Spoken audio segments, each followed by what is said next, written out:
എല്ലാ കൂട്ടുകാർക്കും മാളൂസ് പാരഡൈസിലേക്ക് സ്വാഗതം. ഇന്ന് ഉണ്ടാക്കാൻ പോകുന്നത് പെപ്പർ ചിക്കൻ ആണ്. കുറച്ച് വ്യത്യാസമായിട്ടാണ് പെപ്പർ ചിക്കൻ ഉണ്ടാക്കുന്നത്.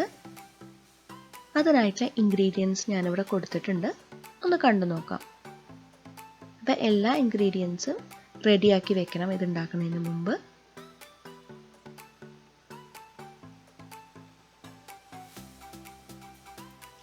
ഒരു പാനിൽ എണ്ണ ഒഴിച്ചു കൊടുക്കാം. എണ്ണ ഒന്ന് ചൂടായി വരുമ്പോൾ ഇത്തിരി ബട്ടറും കൂടി ഇട്ട് കൊടുക്കാം.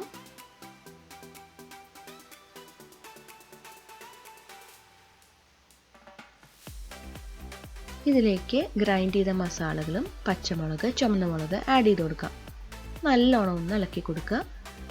പിന്നെ ജിഞ്ചർ ഗാർലിക് പേസ്റ്റ് ആഡ് ചെയ്ത് കൊടുക്കാം.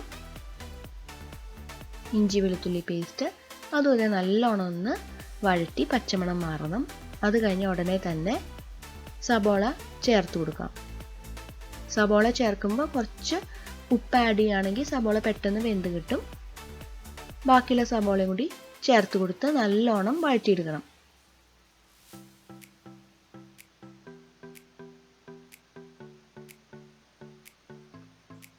സബോള നല്ലോണം വഴറ്റിയെടുക്കുക.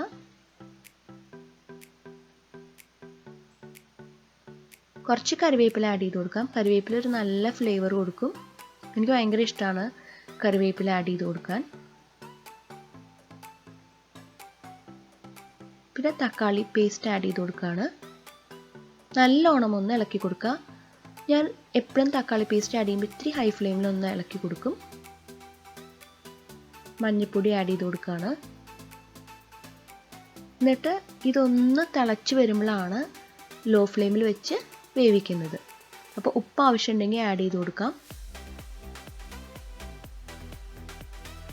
നമ്മൾ കുറച്ച് നേരം അടച്ചു വെച്ച് വേവിക്കാൻ പോവാണ്. ലോ ടു മീഡിയം ഫ്ലെയിമിൽ വേവിച്ചാൽ മതി. കുറച്ച് കഴിഞ്ഞാൽ നമുക്ക് തുറന്നു കൊടുത്ത് ഒന്ന് മിക്സ് ചെയ്ത് നല്ലോണം ഒന്ന് വഴറ്റിയെടുക്കണം.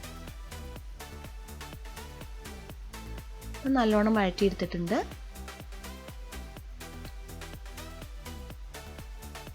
ഇനി ചിക്കൻ പീസസ് ആഡ് ചെയ്ത് കൊടുക്കാം. നല്ലോണം മിക്സ് ചെയ്യണം ഈ ചിക്കൻ പീസസ് ഈ ഗ്രേവിയിലേക്ക്.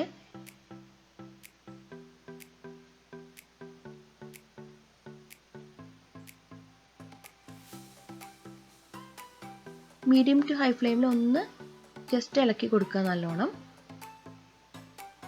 അത് കഴിഞ്ഞാൽ ലോ ഫ്ലെയിമിലേക്ക് മാറ്റി അടച്ചു വെച്ച് കുറച്ച് നേരം വേവിക്കാം. ഒരു 5 മിനിറ്റ് കഴിയുമ്പോൾ ആവശ്യമുണ്ടെങ്കിൽ വെള്ളം ആഡ് ചെയ്ത് കൊടുക്കാം. കുറച്ച് വെള്ളം ആഡ് ചെയ്ത് കൊടുക്കുകയാണ്. എന്നിട്ട് നമ്മൾ ഈ ചിക്കൻ പീസസ് ലോ ഫ്ലെയിമിൽ വെച്ച് അടച്ചു വെച്ച് വേവിക്കണം.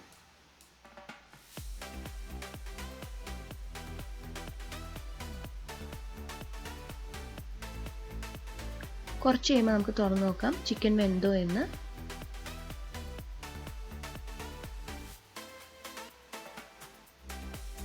ഏകദേശം ആയിട്ടുണ്ട്. ഗ്രേവിയൊക്കെ ഇങ്ങനെ തിക്കായി വന്നിട്ടുണ്ട്.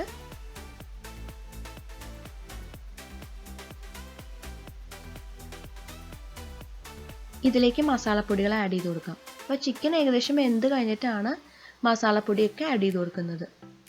ചില്ലി പൗഡറും കൊറിയൻഡർ പൗഡർ, ജീരകം, ഗരം മസാല, പിന്നെ പെപ്പർ പൊടി ഇതൊക്കെ ആഡ് ചെയ്ത് കൊടുത്ത് ഈ മസാലയിലും ഈ ഗ്രേവിയിലും ചിക്കൻ നല്ലോണം വഴറ്റിയെടുക്കണം.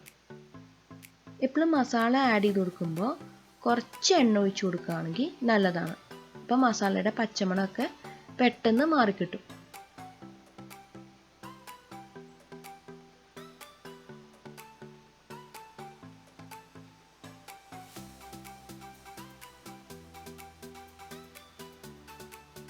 കറിവേപ്പിലയും ആഡ് ചെയ്ത് കൊടുക്കുകയാണ്.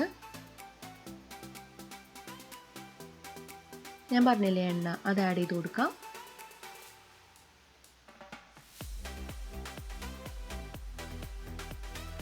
കുറച്ച് മല്ലിയിലയും ആഡ് ചെയ്ത് കൊടുക്കാം.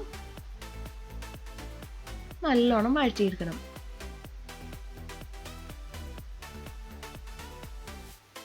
കുറച്ച് നേരം അടച്ചു വെക്കാം. ഒരു 2 മിനിറ്റൊക്കെ അടച്ചു വെച്ചാൽ മതി, അതിൽ കൂടുതൽ വേണ്ട. ആ മസാലയൊക്കെ ഒന്ന് ഇതിലേക്ക് ബ്ലെൻഡ് ആവാൻ വേണ്ടിയിട്ടാണ്. ഇനി നമുക്ക് തുറന്നു വെച്ച് കുറച്ച് നേരം കുക്ക് ചെയ്തെടുക്കാം. ഈ തുറന്നു വെച്ച് വേവിക്കുമ്പോൾ ചിക്കൻ വഴറ്റി കൊടുക്കുമ്പോൾ ലോ ടു മീഡിയം ഫ്ലെയിമിൽ വെച്ചിട്ടാണ് വഴറ്റി കൊടുക്കേണ്ടത്. ചിക്കൻ അടിയിൽ പിടിക്കാൻ പാടില്ല, അത് പ്രത്യേകം ശ്രദ്ധിക്കണം.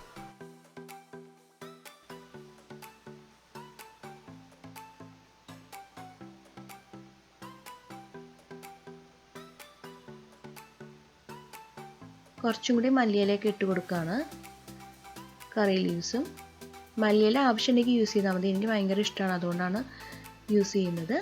അപ്പോൾ നമ്മുടെ പെപ്പർ ചിക്കൻ ഏകദേശം ഇവിടെ റെഡി ആയിട്ടുണ്ട്. അത്യാവശ്യം നല്ലോണം വരട്ടി എടുത്തിട്ടുണ്ട്. അപ്പോൾ എല്ലാവർക്കും ഈ റെസിപ്പി ഇഷ്ടപ്പെട്ടു എന്ന് വിചാരിക്കുന്നു. ഇഷ്ടപ്പെടുകയാണെങ്കിൽ തീർച്ചയായിട്ടും ഫ്രണ്ട്സും ഫാമിലിയൊക്കെ ആയിട്ട് ഷെയർ ചെയ്യണം. പിന്നെ ലൈക്ക് ചെയ്യണം. സബ്സ്ക്രൈബ് ചെയ്യാത്തവർ സബ്സ്ക്രൈബ് ചെയ്യാനും മറക്കരുത്. ഒരുപാട് നന്ദി.